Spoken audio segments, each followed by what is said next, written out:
আসসালামু আলাইকুম দর্শক, স্বাগত জানাচ্ছি আরটিভির দুপুরের সংবাদ। আপনাদের সঙ্গে রয়েছে আমি মীরা ফেরদৌস। রাজধানীর সহ দেশের বিভিন্ন স্থানে আঘাত হানা ভয়াবহ ভূমিকম্পে পুরান ঢাকার বংশালে ৫তলা ভবনের রেলিং ধসে ৩ জন নিহত হয়েছে। এছাড়াও নারায়ণগঞ্জের রূপগঞ্জে ভূমিকম্পে সড়কের পাশের দেয়াল ধসে এক শিশুর মৃত্যু হয়েছে।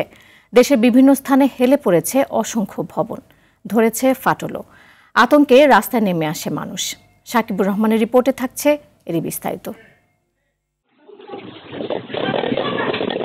শুক্রবার সকাল 10টা 38 মিনিট হঠাৎ কেঁপে ওঠে রাজধানী সহ দেশের কয়েকটি স্থান। সিসিটিভির ফুটেজে দেখা যায় ভূমিকম্পের ভয়াবহতা। রাজধানীর বংশালে কসাইটুলিতে ভূমিকম্পে 5তলা ভবনের রেলিং ধসে 3 জন নিহত হয়েছেন। তো আমরা এখানে দাঁড়া ছিলাম, আমাদের এখানে তেলপাল ছিল বা বাস দিয়ে আমাদের যে বিয়া বাড়ি বাস দিয়ে আমাদের এখানে পুরো অফ ছিল। তারপর এখানে আমাদের তেলপাল ভেঙে পড়ে গেছে। তো আল্লাহবাক মানে খাস নিয়ত আমাদের বাঁচাছে ভাই। আমি ওই যে 3 জন দেখলাম যে ভ্যানে করে নিয়ে যাচ্ছে, মানে আমি তো বাজারে ছিলাম, শুনলাম যে ভূমিকা, আমি ভাবছি যে চোর ডাকাত ঢুকছে নাকি, বিল্ডিং এত কাপাকাপি কেন, মানুষ এত মানে ভরে গেছে। শব্দ হইলো, তাকায় দেখলাম কিন্তু তখন মানুষ কয়েকজন হতাহত হয়েছে। আমরা আসলে আতঙ্কিত। প্রাকৃতিক দুর্যোগ দেখা দিলে অথবা মনুষ্য সৃষ্ট দুর্যোগ, এই দুই নিয়ে আমাদের বসবাস করতে হচ্ছে পুরাতন ঢাকায়। ফায়ার সার্ভিস বলছে পুরো এলাকায় যেসব ঝুঁকিপূর্ণ ভবন আছে সেগুলোর তালিকা করছে তারা। প্রতিটা রেলিং কোনো পিলার সাথে সংযুক্ত নাই। যদি কোনো ভূমিকম্প হয় প্রতিটা ভবনের এরকম রাস্তার পাশে রেলিংটা এটা আনসেফ অবস্থা আছে, যে কোনো সময় এরকম আবার কোনো ইনজুর হওয়ার সম্ভাবনা আছে। নারায়ণগঞ্জের রূপগঞ্জে ভূমিকম্পে সড়কের পাশের দেয়াল ধসে ফাতেমা নামের এক শিশু নিহত হয়েছে। এ ঘটনায় শিশুটির মা কুলসুম বেগম ও জেসমিন বেগম নামে এক প্রতিবেশী আহত হয়েছেন।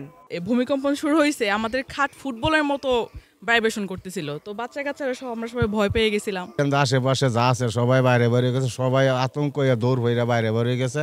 খুব ভয়াবহ, আমি মনে কয়েক বছরের ভিতরে এরকম ভয়াবহ দেখি নাই। এমন ভূমিকম্পে আতঙ্কগ্রস্ত হয়ে ওঠে প্রতিটি মানুষ। ঢাকা বিশ্ববিদ্যালয়ের কয়েকটি সিসি ফুটেজে দেখা যায় প্রতিটি হল থেকে শিক্ষার্থীদের নেমে আসতে।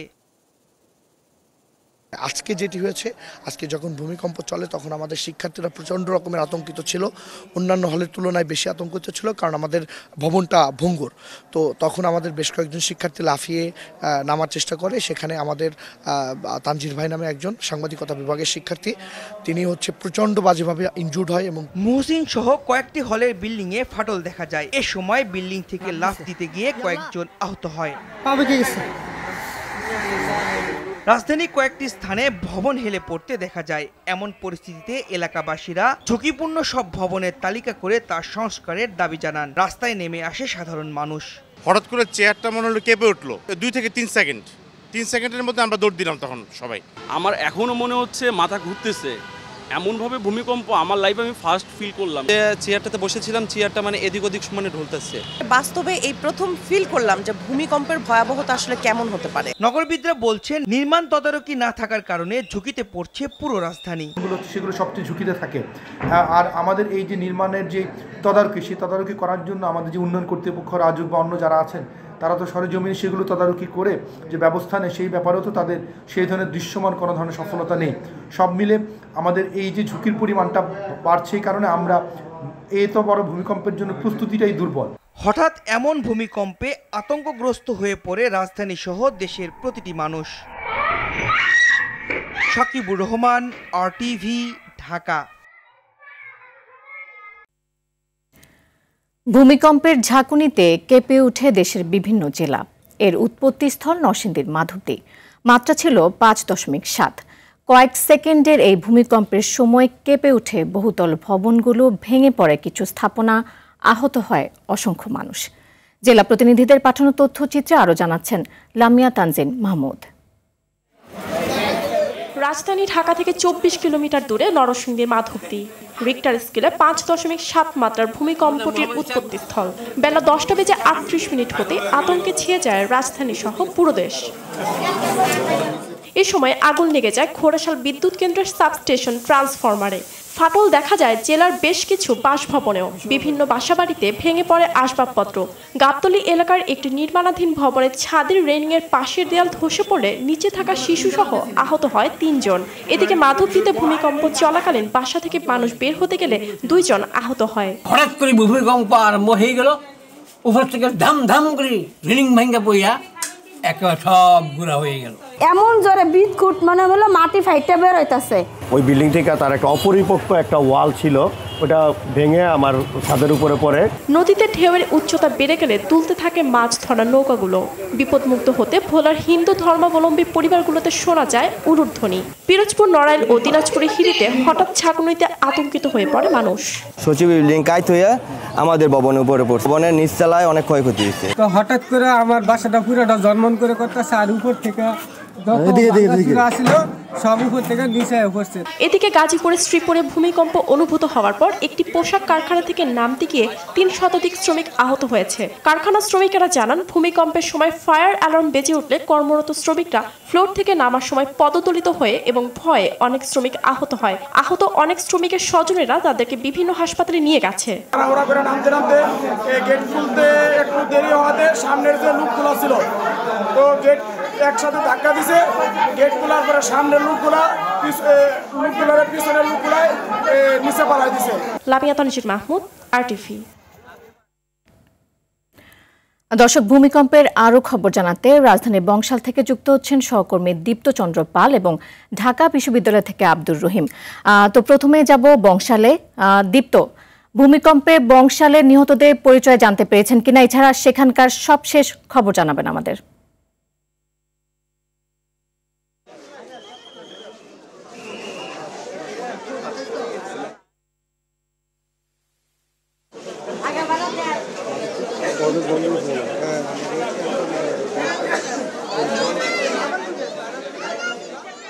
বংশালের যে ভবনটিতে এই ঘটনাটি ঘটেছে, আমরা যদি একটু দেখানোর চেষ্টা করি, ভবনের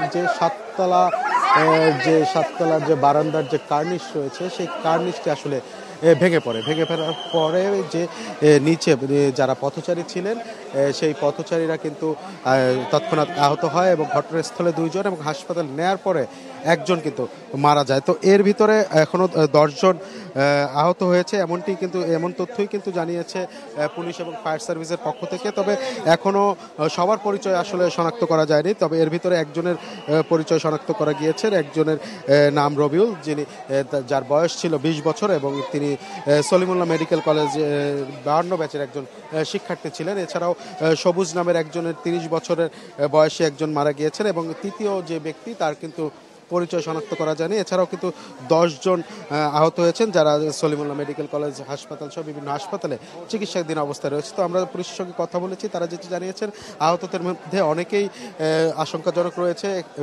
তবে এখন পর্যন্ত 3 জনের বেশি মৃত্যু হয়নি। আমি যদি একটু ঘটনাস্থলে আপনাকে একটু দেখানোর চেষ্টা করি, এখানে দেখছেন যে উৎসুক জনতার কিন্তু ভিড় রয়েছে এবং এখানে যারা বাসিন্দা রয়েছে তাদের সঙ্গে কথা বলেছি যে শুক্রবার হওয়ার কারণে আসলে এর থেকেও বড় ধরনের দুর্ঘটনা ঘটতে পারত। শুক্রবার হওয়ার কারণে, যেহেতু আপনি জানেন পুরান ঢাকা এরিয়াটা শুক্রবারে অনেকটাই বন্ধ থাকে, ফাঁকা থাকে, সে কারণে যে ঘটনাটি ঘটেছে 3 জনের মৃত্যু হয়েছে। যদি সরকারি ছুটির দিন না হতো সেক্ষেত্রে কিন্তু আরও হতাহতের সংখ্যা বাড়তো বলে এখানকার স্থানীয়রা জানিয়েছে এবং আমরা স্থানীয় অনেকদের মাঝেই কথা বলেছি। তারা সবাই কিন্তু এই ঘটনার পরে আতঙ্কে রয়েছে। এখানে আপনি জানেন যে গিঞ্জি এরিয়া, এখানে কিন্তু ঝুঁকিপূর্ণ অনেকগুলো ভবন রয়েছে এবং ফায়ার সার্ভিসও বলছিলেন যে এই ঘটনার পরে আশপাশে আরও কোনো বিল্ডিংয়ে ফাটল দেখা দিয়েছে বা ঝুঁকিপূর্ণ আছে কিনা তা কিন্তু তারা খতিয়ে দেখছেন এবং যদি এরকম পাওয়া যায় সেক্ষেত্রে সেখানকার বাসিন্দাদের অন্যত্র সরিয়ে নিয়ে যাবেন, এমনটি কিন্তু বলছে। তো ঘটনাস্থলে আমরা দেখেছি পুলিশ, সেনাবাহিনী, ফায়ার সার্ভিস সহ বিভিন্ন সংস্থা কাজ করছে। আসলে আশপাশে যে বাড়িঘর রয়েছে তারা আসলে কি অবস্থায় রয়েছে সেইগুলো আসলে দেখছেন এবং সেনাবাহিনী মূলত এখানের যে উৎসুক জনতা তাদেরকে কন্ট্রোলের যে কাজটি করছেন। আমরা একটু যদি ঘটনাস্থলে দেখা, এই যে বিল্ডিংটি, এই বিল্ডিংটিরই আসলে 7 তলার যে বারান্দার যে কার্নিশ সেটি আসলে খুলে পড়ে এবং খুলে পড়ার পরে পথচারী 3 জন কিন্তু নিহত হয়। 1 জন পাশেই একটি মাংসের দোকান রয়েছে, এখানে মা এবং ছেলে কিন্তু মাংস কিনতে এসেছিলেন। মাও গুরুতর আহত এবং ছেলে কিন্তু 20 বছরের বললাম যে মেডিকেলের স্টুডেন্ট ছিলেন, তিনি কিন্তু সলিমুল্লাহ মেডিকেলে নেওয়ার পর চিকিৎসক তাকে মৃত ঘোষণা করে। সকাল 10:40-এর দিকে এই ঘটনাটি হয়েছে বলে জানিয়েছেন প্রত্যক্ষদর্শীরা।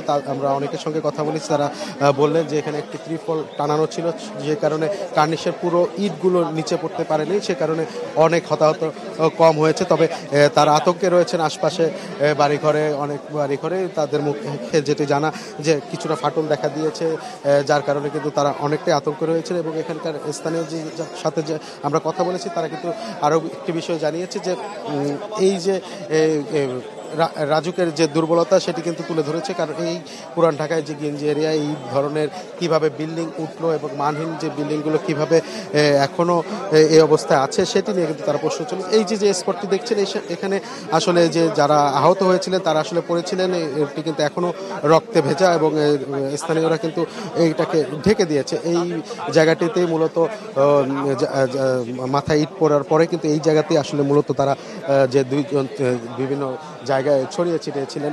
তো নীরা, এইখানকার সর্বশেষ তথ্য হচ্ছে 3 জন এখন পর্যন্ত মারা গিয়েছেন এবং 10 জন যারা আহত হয়ে বিভিন্ন হাসপাতালে চিকিৎসা রয়েছেন এবং তাদের ভিতরে বেশ কয়েকজন আশঙ্কাজনক অবস্থায় রয়েছেন। আমাদের আরেক সহকর্মী রয়েছে ঢাকা বিশ্ববিদ্যালয়ে, আব্দুর রহিম। আমরা সরাসরি চলে যাব তার কাছে। রহিম।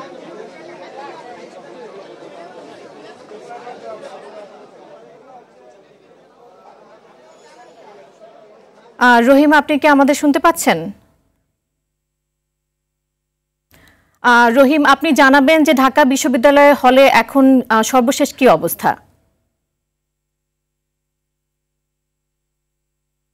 যে ভূমিকম্প, সেই ভূমিকম্পের ঢাকা বিশ্ববিদ্যালয়ের মুহসিন হলে 6 জন শিক্ষার্থী কিন্তু আহত হয়েছে এবং তাদেরকে মেডিকেলে ভর্তি করা হয়েছে। তাদের মধ্যে 6 জনের অবস্থা, 6 জন আহতের মধ্যে 2 জনের অবস্থা গুরুতর। এবং আমরা কিছুক্ষণ আগে হল সংসদের যিনি সদস্য রয়েছেন তার সঙ্গে আমরা জানিয়েছেন 2 জনের অপারেশন করে এখন তারা মেডিকেলে ভর্তি রয়েছেন এবং 2 জনের অবস্থা আশঙ্কাজনক। সব মিলিয়ে 6 জন শিক্ষার্থী ভর্তি আছে এবং কিন্তু গ্রেড পরীক্ষা করে গত বছরে পরিত্যক্ত ঘোষণা করেছিল।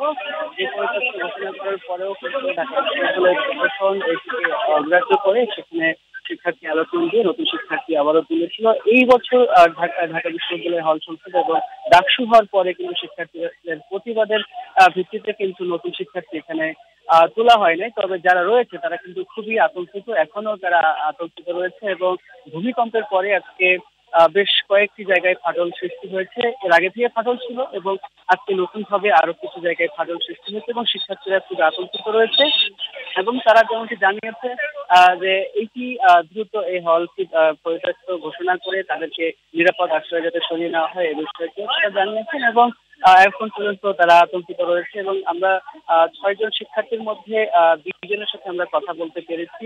তারা যেমনটি জানিয়েছেন তারা 3 তলা এবং 4 তলা থেকে লাফ দিয়েছিলেন ভূমিকম্পের সময়। এছাড়াও সব মিলিয়ে যদি বলা যায় এখন পর্যন্ত ঢাকা বিশ্ববিদ্যালয়ে কিন্তু শিক্ষার্থীরা এখন আতঙ্কিত রয়েছে এবং তারা জানিয়েছে তাদের আহতদেরকে যাতে প্রশাসনের পক্ষ থেকে সুচিকিৎসার ব্যবস্থা করা হয় এবং শিক্ষার্থীদেরকে নিরাপদ আশ্রয় স্থলে যাতে সরিয়ে নেওয়া হয় এমনকি তাদের পক্ষ থেকে জানানো হচ্ছে। তো এই ছিল আমার কাছে ঢাকা বিশ্ববিদ্যালয় মুহসিন হল থেকে সর্বশেষ লীলা। বিপুল এবং দীপ্ত এবং রহিম, আপনাদের দুজনকে অসংখ্য ধন্যবাদ আমাদের সাথে যুক্ত হওয়ার জন্য। দর্শক, এই মুহূর্তে আমাদের আরেক সহকর্মী রয়েছে মহাখালীতে, বিপুল দেব রায়। আমরা এখন চলে যাচ্ছি সরাসরি তার কাছে। বিপুল, আপনি জানাবেন যে ভূমিকম্প পরবর্তী মহাখালীর কি অবস্থা দেখতে পাচ্ছেন এখন?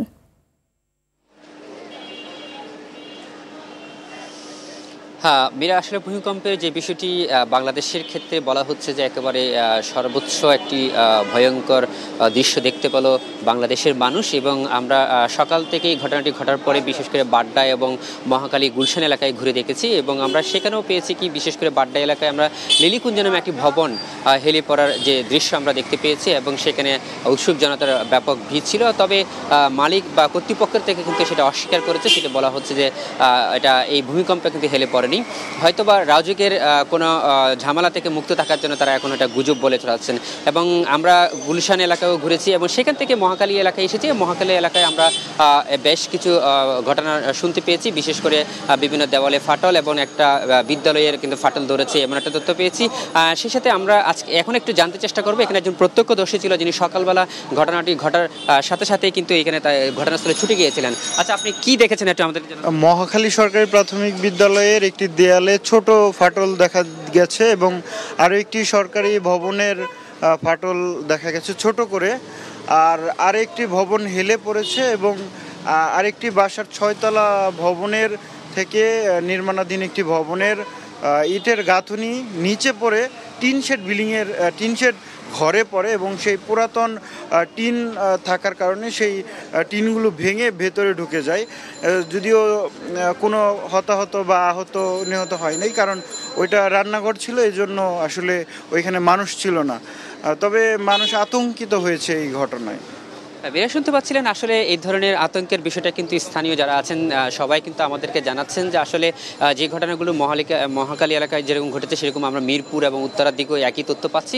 অর্থাৎ বলতে গেলে বাংলাদেশের যে ভূমিকম্প হয়েছে 5.7 মাত্রা যে রিক্টার স্কেলে যে ভূমিকম্প, সেটি যদি বিশেষজ্ঞরা ইতিমধ্যে মতামত দিচ্ছেন যে 6 মাত্রা যদি ভূমিকম্প হতো তাহলে ঢাকা শহরের ভয়ঙ্কর আকার আরও ধারণ করত এবং বলা হচ্ছে বাংলাদেশের জন্য একটা গুরুতর ভয়ঙ্কর একটা দৃশ্য মানুষ দেখতে পাবে, সেটাই আমাদের জানিয়েছেন। সেই সাথে তারা আমরা আরও বিশেষজ্ঞদের মতামত থেকে জানতে পেরেছি যে যদি 6 মাত্রার ভূমিকম্প হতো তাহলে যে বিধ্বস্তটা হতো সেখান থেকে পরিত্রাণের জন্য বা উদ্ধার তৎপরতার বিষয়ে আসলে বাংলাদেশ এখনও প্রস্তুত নয়।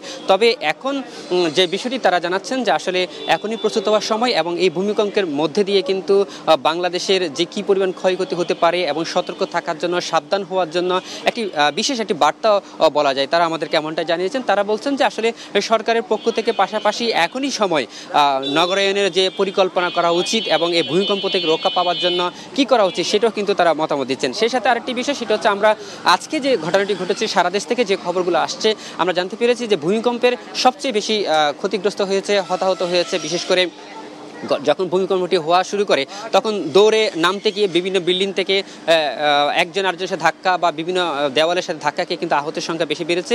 সেক্ষেত্রে এই বিষয়টিও তারা নজরে এনেছেন যে আসলে ভূমিকম্প হলে তখন কি করতে হয়, মানুষকে আসলে এই সচেতনতাটা বৃদ্ধি করতে হবে। কারণ আমরা যে হতাহতের যে বিষয়টি আমরা শুনতে পাচ্ছি, অধিকাংশই মানুষ কিন্তু সিঁড়ি দিয়ে নামতে গিয়ে বা লাফিয়ে নামতে গিয়ে কিন্তু হতাহতের ঘটনা ঘটেছে, এমনটা আমরা শুনতে পাচ্ছি। সেই সাথে স্থানীয়রাও বলছেন যে আসলে ভূমিকম্প হলে এখান থেকে পরিত্রাণের জন্য তাদের মধ্যে তেমন কোনো সচেতনতা নেই, অনেকে হুড়োহুড়ি করে নামতে গিয়ে এই ধরনের ঘটনাগুলো ঘটেছে এবং তারাও অনেকে আঘাতপ্রাপ্ত হয়েছে এমনটা জানিয়েছেন। আর সেই সাথে আরেকটি বিষয়, সেটা হচ্ছে ফায়ার সার্ভিসের পক্ষ থেকে বলা হচ্ছে যে আসলে রাজধানীতে কি পরিমাণ ক্ষয়ক্ষতি হয়েছে সেটা এখনও নিরূপণ করা যায়নি এবং সেটির জন্য চেষ্টা করা হচ্ছে। এবং আমরা যতটুকু জানতে পেরেছি ফায়ার সার্ভিস বিভিন্ন ঘটনাস্থলে ছুটে গেছেন এবং এই ঘটনার পরিপ্রেক্ষিতে যে ঘটনাগুলো ঘটছে বিভিন্ন জায়গায় আগুন এবং উদ্ধার তৎপরতা সেগুলো চালাচ্ছে। সেখান থেকে হয়তো বিকেল নাগাদ আমরা একটা পরিপূর্ণ একটা তথ্য পেতে পারি যে কি পরিমাণ ক্ষয়ক্ষতি হয়েছে। সেই সাথে আরেকটি বিষয় সেটি জানিয়ে চাই যে আসলে যে সাধারণ মানুষ বলছেন যে বিশেষ করে মহিলা এবং শিশুদের ক্ষেত্রে যারা যখন ছুটে আসে রাস্তায় নামতে চেয়েছিল তখন কিন্তু ওদেরকে নামাতে গিয়ে ব্যাক পেতে হয়েছিল এবং সবচেয়ে বেশি যে বিষয়টি হচ্ছে বিশেষ করে শিশুরা যে পরিমাণ ট্রমা পেয়েছে অর্থাৎ আতঙ্কিত হয়েছে সেটি এখনও কিন্তু কেটে ওঠেনি, এমনটা আমাদেরকে জানিয়েছেন। অভিভাবকরা বলছেন ওই সময়ে যে একটি পরিস্থিতির সৃষ্টি হয়েছে সেই পরিস্থিতিকে এখনও পর্যন্ত শিশুরা এবং বিশেষ করে মহিলারা সেটি এখনও ভুলতে পারছে না। অর্থাৎ এই ধরনের ঘটনা যাতে ভবিষ্যতে যদি ঘটে সেখান থেকে পরিত্রাণের জন্যও কিন্তু তারা বলছেন যে আসলে সরকারের উদ্যোগের পাশাপাশি আরও বেশি সচেতন হওয়া দরকার এবং ভূমিকম্পের যে বিষয়গুলো ক্ষতিকর। সেই সাথে আরেকটা বিষয় জানিয়ে যে আমরা আজকে বিভিন্ন রাজধানীতে যে হেলে পড়া ভবনগুলো এখন গুজব বলে ছড়াচ্ছে এমনটা আমাদেরকে স্থানীয়রা জানাচ্ছেন। মালিকপক্ষ অস্বীকার করছেন যে এগুলো ঝুঁকে পড়ে নাই, অর্থাৎ রাজুকের কর্তৃপক্ষের হয়তো সেটা ভেঙে দিতে পারে এমন চিন্তাভাবনা থেকে তারা হয়তো অস্বীকার করছেন। তবে সেটি দুর্ঘটনা ঘটার পরবর্তী যদি পরিত্রাণের যে বিষয়টি যদি প্রতিরোধ করা না হয় তাহলে এটা ভয়ঙ্কর আকার ধারণ করতে পারে ভবিষ্যতে, তাই এখনই উচিত সচেতন হওয়া। তো এমিরা এই ছিল আমার কাছে সর্বশেষ তথ্য। বিপুল, আপনাকে অসংখ্য ধন্যবাদ। দর্শক, ভূমিকম্পে ক্ষতির বিষয়ে জানাতে উৎপত্তিস্থল নরসিংদী থেকে সরাসরি যোগ দিচ্ছেন সহকর্মী নূরে আলম রনি। রনি, হতাহত ক্ষতির বিষয়ে বিস্তারিত জানাবেন আমাদের, যেহেতু উৎপত্তিস্থল আমরা জানি যে নরসিংদীতে হয়েছিল। জি নীরা, আপনাকে ধন্যবাদ। আপনি যেমনটা সংবাদে জানাচ্ছিলেন যে আসলে সকাল 10:38 যখন এই ভূমিকম্প ঘটে পুরো নরসিংদীতে কিন্তু একটি আতঙ্ক বিরাজ করে, বিশেষ করে বাসাবাড়িগুলোতে যে ঝাঁকুনি, ভূমিকম্পের যে ঝাঁকুনি, সেই ঝাঁকুনি সৃষ্টি হলে কিন্তু সবাই আটকে ওঠে এবং তারা আতঙ্কগ্রস্ত হয়ে কিন্তু বাসাবাড়িতে হুড়োহুড়ি করে নামতে থাকে এবং আমরা দেখেছি যে বেশ মানুষ কিন্তু আহত হয়েছে। এখন পর্যন্ত আমরা হাসপাতাল ঘুরে যেমনটা জেনেছি যে 70 জন আহতর সংবাদ আমরা পেয়েছি এবং আমরা জানতে পেরেছি যে এই ভূমিকম্পে সকালে নরসিংদী পলাশ উপজেলার চরসুন্দর ইউনিয়নের মালিতা গ্রামে কাজন আলী নামে এক বৃদ্ধ, 75 বছরের এক বৃদ্ধ, তিনি মাটির ঘরে চাপা পড়ে তিনি মারা গিয়েছেন এবং এই ঘটনার পর কিন্তু সেখানে পুলিশ গিয়েছে এবং বিভিন্ন সংস্থার লোকেরা গিয়েছে এবং আমরা দেখেছি যে শুধু পলাশে নয়, বিভিন্ন ঘোড়াশাল পৌরসভার বিভিন্ন বাসা বাড়িতে ফাটল দেখা দিয়েছে, অনেক ভবন হেলে পড়েছে এবং শুধু বাসা বাড়ি নয়, ব্যবসা প্রতিষ্ঠানের ক্ষতি হয়েছে,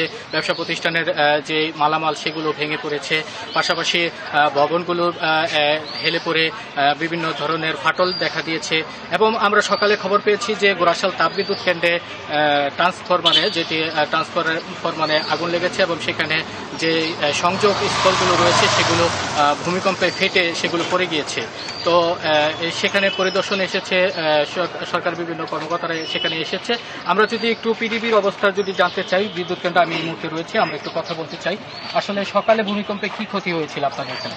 সকালে যে ক্ষতিটা আমাদের হয়েছে, যেটা আমাদের বিদ্যুৎ কেন্দ্র থেকে যে উৎপাদন লাইনটা, যে সাবস্টেশনের যে আপনার ইনসুলেটরগুলি আছে, এগুলি বেশ অনেকগুলি ভেঙে পড়েছে, যেগুলি ইতিমধ্যেই আমাদের ঊর্ধ্বতন কর্মকর্তা মাননীয় প্রধান প্রকৌশলী মহোদয় এবং অন্য আমাদের যারা কর্মচারীরা আছে তারা অলরেডি এত কাজ চলতেছে। বাসাবাড়ির অবস্থাগুলি ইতিমধ্যে আমাদের অনেকগুলি ভাষায় ফাটল ধরেছে, তার মধ্যে একটা চামিলি প্রভাতী 1, এই বাসাটা খুবই ঝুঁকিপূর্ণ এবং আমাদের কর্তৃপক্ষ ওখানে যারা যে 4টা ফ্যামিলি আছে তাদেরকে অলরেডি অন্যত্র শিফট করার জন্য ওনারা বলেছে। যেদিনা যেমনটা শুনছিলেন যে আসলে বিদ্যুৎ কেন্দ্রের যে আবাসিক ভবনগুলো সেগুলো ক্ষতিগ্রস্ত হয়েছে এবং সেখানে অনেক ফাটল দেখা দিয়েছে। ইতিমধ্যে তারা একটি ভবন ঝুঁকিপূর্ণ ঘোষণা করেছে এবং সেখানে যারা বসবাস করেছিল তাদেরকে সেই বাসা থেকে বের হয়ে যাওয়ার জন্য অনুরোধ করা হচ্ছে। এখন বলা যায় যে আনুষ্ঠানিকভাবে আমাদেরকে কি পরিমাণ ক্ষয়ক্ষতি হয়েছে সেটি আসলে জানানো হয়নি, তবে ফায়ার সার্ভিসের পক্ষ থেকে এবং জেলা প্রশাসনের পক্ষ থেকে তারা খোঁজখবর নিচ্ছে কোথায় কি ধরনের ক্ষতি হচ্ছে, সেটি হয়তো তারা আনুষ্ঠানিকভাবে আমাদেরকে জানালে তখন আমরা হয়তো আপনাদেরকে জানাতে পারবো। তবে এখন বলা যায় যে এই যে ভূমিকম্প হয়েছে সেই ভূমিকম্পের পর থেকে কিন্তু এখনো জনসাধারণের মধ্যে একটি আতঙ্ক বিরাজ করছে। তারা কিন্তু এখনো অনেকে বাসা বাড়িতে তারা প্রবেশ করতে চাচ্ছে না, কখন জানি আবারও পুনরায় সেই ভূমিকম্পের ঘটনা ঘটে। তো নীরা, এই ছিল আমার কাছে নরসিংদী থেকে ভূমিকম্পের সর্বশেষ পরিস্থিতি। রনি, আপনাকে অসংখ্য ধন্যবাদ। দর্শক, নারায়ণগঞ্জের রূপগঞ্জ থেকে এবার যোগ দিচ্ছেন আরেক সহকর্মী রুবেল মাহমুদ। রুবেল, ভূমিকম্প পরবর্তী এলাকার এখন কি পরিস্থিতি দেখছেন, বিস্তারিত জানাবেন আমাদের। জি মীরা, যেমনটা জানাচ্ছিলাম, আমি এই মুহূর্তে কিন্তু দাঁড়িয়ে আছি নারায়ণগঞ্জের রূপগঞ্জ যেই থানাটি রয়েছে সেই রূপগঞ্জ এলাকায় রয়েছে। আপনারা জানেন যে আজ যেই 10:38 থেকে 39 মিনিটের সময়ের মধ্যে দিয়ে যেই ভূমিকম্পটি হয়েছিল সেই ভূমিকম্পটি কিন্তু আসলে মানে ভয়াবহ একটি রূপ ধারণ করেছে বর্তমান মানুষের কাছে। যেমন দেখা যায় যে আজকে যে নারায়ণগঞ্জের রূপগঞ্জের গোলাকান্দাল যে এলাকাটি রয়েছে সেই গোলাকান্দাল এলাকায় কিন্তু আপনারা জানতে পেরেছেন বা আমরা আপনাদেরকে জানিয়েছিলাম, সেটা হচ্ছে যে একটি 10 মাসের একটি শিশু বাচ্চা কিন্তু যে ভূমিকম্পের যে দেয়াল ধসে পড়ার পরে কিন্তু সে বাচ্চাটি সাথে সাথেই মারা যায়। তাছাড়া আরেকটি বিষয় রয়েছে, যেটি হচ্ছে যে আরো 2 জন মহিলা রয়েছে, কুলসুম এবং বিলকিস নামে কিন্তু 2 জন মহিলা আহত হয়ে তারা হসপিটালে ভর্তি রয়েছে। আর আপনি জানেন যে আমাদের যে নারায়ণগঞ্জের খুব পাশে যেটা হচ্ছে নরসিংদী, যেটা হচ্ছে ভূমিকম্পর যে উৎপত্তি স্থল, যেটা হচ্ছে মাধবদী নরসিংদী এলাকা, এবং যে ঢাকার আশেপাশে এবং নারায়ণগঞ্জ নরসিংদীর খুব আশেপাশে হয় কিন্তু তার এই ভূমিকম্পের যে তাপটি সেটি কিন্তু নারায়ণগঞ্জের রূপগঞ্জের মানুষ অনেক বেশি পেয়েছে। আপনি হয়তো জানেন যে রূপগঞ্জের যে পূর্বাচল এলাকা রয়েছে, পূর্বাচলে কিন্তু বহুতল একটি ভবন প্রায় কিছুটা হেলে পড়েছে। তাছাড়া আরেকটি বিষয় আপনাদেরকে জানিয়ে রাখি যে গাউসিয়া গোলাকান্দাল এলাকাতে প্রায় বেশ কয়েকটি ওয়াল ধসে পড়েছে এবং দেখা যায় যে বেশ কিছু ভবনও ফাটল ধরেছে। তবে আপনি জানেন যে গোলাকান্দালের যে শিশুটি আসলে একটি ঘটনা ওয়াল চাপা পড়ে মারা গিয়েছে, তার কিন্তু একটি মানে মানুষের ভিতরে একটি খুব মর্মাহত একটি বিষয় কাজ করছেন। তবে যে ভূমিকম্পটি আজকের যে 5.7 মাত্রার যে ভূমিকম্পটি আসলে হয়েছে সেটা কিন্তু জনমনে একটি আতঙ্ক সৃষ্টি হয়েছে।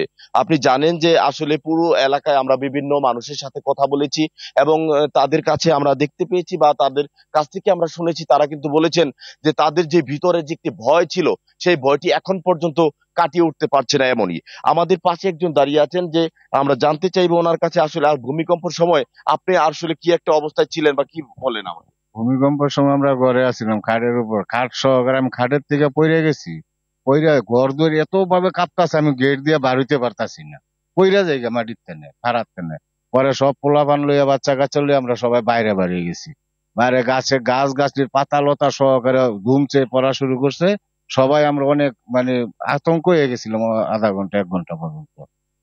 জি, আমাদের কিছু একজন যিনি এখানকার ভূমিকম্পের যে তাদের বাসার একটু সমস্যা ছিল তারা কিন্তু আমাদেরকে বলেছেন। তবে আরেকটি বিষয় হচ্ছে, আমরা রূপগঞ্জ উপজেলা প্রশাসনকে আমরা তাদের কাছ থেকে জানতে পেরেছি যে রূপগঞ্জের পুরো ক্ষয়ক্ষতি বা কি কি হয়েছে তেমন কিছু এখন পর্যন্ত তারা আমাদেরকে জানায়নি। তারা বলেছেন যে সকল তথ্যগুলো নিয়ে আপনাদেরকে আমরা জানাবো। তো এই ছিল আমার কাছে নারায়ণগঞ্জের রূপগঞ্জ থেকে সর্বশেষ সংবাদ। নিনা, আপনাকে অসংখ্য ধন্যবাদ আমাদের সাথে যুক্ত হওয়ার জন্য। ভূমিকম্পে ক্ষয়ক্ষতির জন্য সমবেদনা জানিয়ে ভবন নির্মাণের নিয়ম মানতে সবাইকে বাধ্য করতে সরকারের প্রতি আহ্বান জানিয়েছেন বিএনপি স্থায়ী কমিটির সদস্য ডাক্তার AZM জাহিদ হোসেন। বলেন, ভূমিকম্পে ক্ষয়ক্ষতি এড়াতে সবাইকে প্রস্তুতি নিয়ে রাখতে হবে। জাতীয় প্রেস ক্লাবে বিপ্লব ও সংহতি দিবস উপলক্ষে মৎস্যজীবী দলের আলোচনা সভায় এসব কথা বলেন ডাক্তার জাহিদ। এ সময় জামায়াতকে উদ্দেশ্য করে বিএনপির এই স্থায়ী কমিটির সদস্য বলেন, নিজেদের এজেন্ডা জনগণের নামে চালিয়ে দিয়ে কর্মসূচি পালনকে গণতন্ত্র বলে না। দমন না দিয়ে কর্মসূচি দিয়ে জনগণের কাছে যেতে রাজনৈতিক দলগুলোর প্রতি আহ্বানও জানান ডাক্তার জাহিদ। 15 থেকে 22 সেকেন্ডের মতো ঢাকা সহ বাংলাদেশে একটি সমসাময়িক কালের মধ্যে ভূমিকম্প হয়েছে। যারা ক্ষতিগ্রস্ত হয়েছে, যারা শহীদ হয়েছে, আমরা যারা শহীদ হয়েছে তাদের আত্মার মাগফিরাত কামনা করি। সরকারকে এবং সেই সাথে সচেতন সকল মানুষকে এবং এটার সাথে বিশেষ করে জিওলজিক্যাল সার্ভে এবং যারা বিল্ডিংয়ের ডিজাইন অ্যান্ড প্ল্যানিং করেন সব কিছু মিলিয়ে আমার মনে হয় this is the right time. আর বেশি দেরি করলে বড় ক্ষয়ক্ষতি হয়ে যেতে পারে।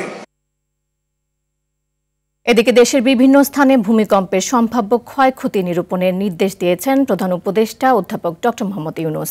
গণমাধ্যমে পাঠানো এক বার্তায় তিনি জানান, জনগণের নিরাপত্তাকে সর্বোচ্চ গুরুত্ব দিয়ে সরকার প্রয়োজনীয় সব ব্যবস্থা গ্রহণ করছে।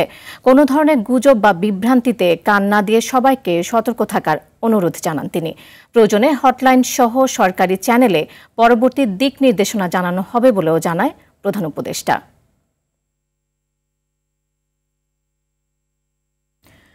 ভূমিকম্পের প্রভাব পড়েছে প্রতিবেশী দেশ ভারতেও। পশ্চিমবঙ্গের হুগলি, নদিয়া, মুর্শিদাবাদ সহ প্রায় সব জেলায় ভূমিকম্প টের পাওয়া গেছে। স্থানীয় সময় সকাল 10:08 নাগাদ কম্পন শুরু হয় সেখানে, যা কয়েক সেকেন্ড পর্যন্ত স্থায়ী হয়। আতঙ্কে অনেকে বাড়ি থেকে রাস্তায় বেরিয়ে আসেন, তবে এখনো পর্যন্ত কোথাও ক্ষয়ক্ষতির খবর নেই। এদিকে শুক্রবার সকালে পাকিস্তানেও ভূমিকম্প আঘাত হেনেছে।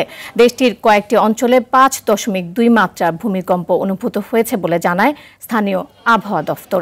ভূমিকম্পের কেন্দ্রস্থল ছিল ভূপৃষ্ঠের 135 কিলোমিটার গভীরে। ক্ষতিগ্রস্ত অঞ্চলের বাসিন্দাদের সতর্ক থাকার নির্দেশ দিয়েছে কর্তৃপক্ষ।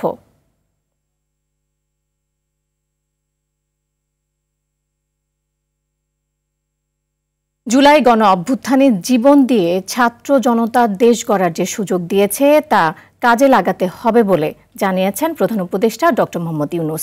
দেশ গঠনে তরুণদের এগিয়ে আসার আহ্বানও জানান তিনি। সকালে সশস্ত্র বাহিনী দিবস উপলক্ষে ঢাকা সেনানিবাসের শিখা অনির্বাণে শ্রদ্ধা নিবেদনের পর এসব কথা বলেন প্রধান উপদেষ্টা।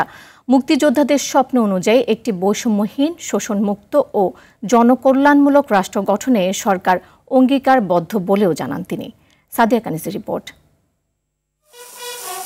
সশস্ত্র বাহিনী দিবসে প্রথম প্রহরে শিখা অনির্বাণে ১৯৭১ সালের মুক্তিযুদ্ধে বীর শহীদদের প্রতি শ্রদ্ধা জানান রাষ্ট্রপতি মোহাম্মদ শাহাবুদ্দিন এবং প্রধান উপদেষ্টা ডক্টর মোহাম্মদ ইউনূস।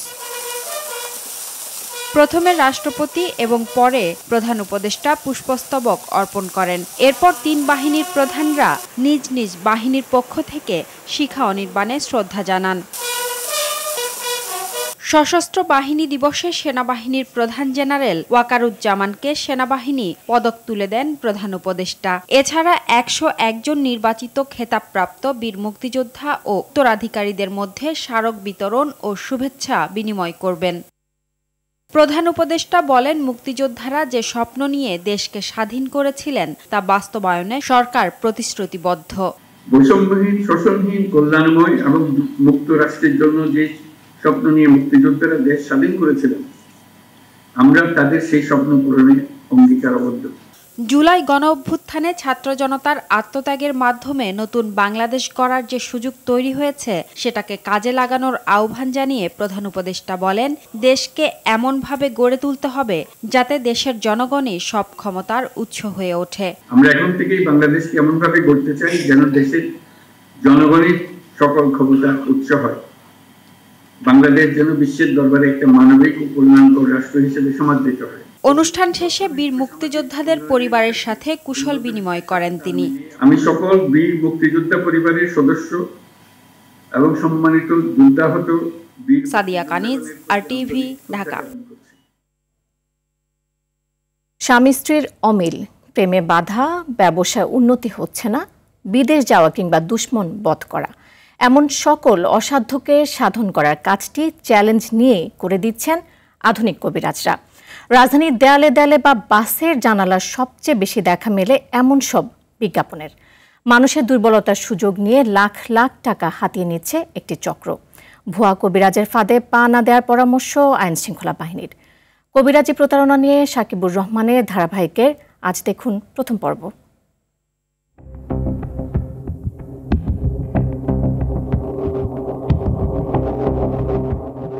যাবিত জীবনে মানুষের প্রতিদিনের সকল সমস্যার সমাধানের ফাঁদ যেন এক একটি বিজ্ঞাপন।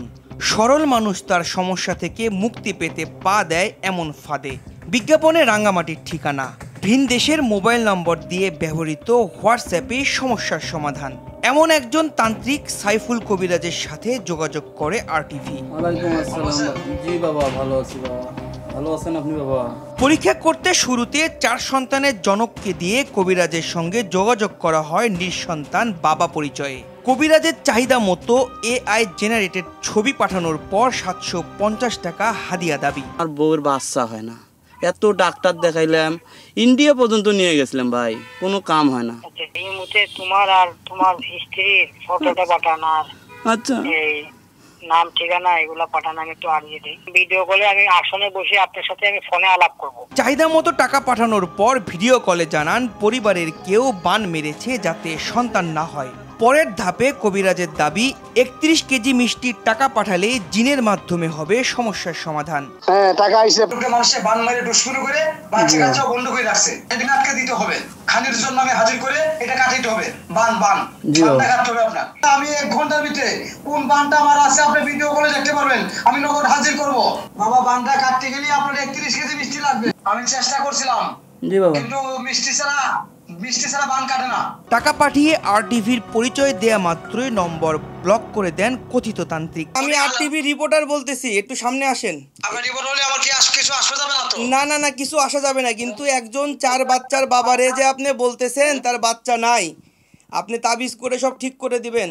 এর আগে RTVর সংবাদের কিছু অংশ নিয়ে প্রতারণা করে আরেক কথিত কবিরাজ। তার সঙ্গে যোগাযোগ করলে জানান 6,500 টাকা দিলেই মিলবে সমাধান।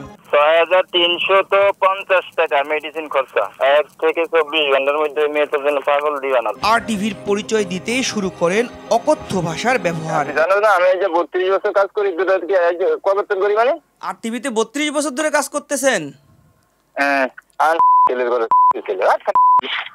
আইন শৃঙ্খলা বাহিনী বলছে প্রতারণা থেকে বাঁচতে সচেতনতার বিকল্প নেই, পাশাপাশি করতে হবে অভিযোগ। থানায় তারা নিয়মিত মামলা হিসেবে অভিযোগটা প্রদান করতে পারেন অথবা সাধারণ ডায়েরি আকারে যদি সেটা লিপিবদ্ধ করেন সেটা আমরা তদন্ত করি। কথিত এসব কবিরাজের কোনো বিজ্ঞাপন দেখে কাউকে সেই জালে পা না দেওয়ার আহ্বান আইন শৃঙ্খলা বাহিনীর সদস্যের। সাকিবুর রহমান, RTV, ঢাকা।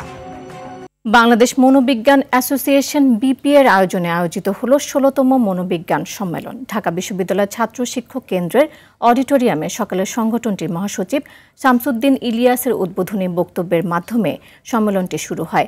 অনুষ্ঠানে উপস্থিত ছিলেন বরিশাল বিশ্ববিদ্যালয় উপাচার্য অধ্যাপক ডক্টর মোহাম্মদ তৌফিক আলম। RTVর বিশেষ প্রতিবেদক সৈয়দা মুনিরা ইসলাম সম্মেলনের প্রথম অধিবেশনে বিশেষ অতিথি হিসেবে উপস্থিত ছিলেন। এছাড়া ঢাকা বিশ্ববিদ্যালয় জীববিজ্ঞান অনুষদের ডিন অধ্যাপক ডক্টর মোহাম্মদ এনামুল হক উপস্থিত ছিলেন। 2 দিনব্যাপী অনুষ্ঠানের প্রথম দিনে আরও দেশ বিদেশের আরও অনেক মনোরোগ বিশেষজ্ঞরা বক্তব্য রাখেন। পরে সায়েন্টিফিক সেশন ও সাংস্কৃতিক অনুষ্ঠান হয়।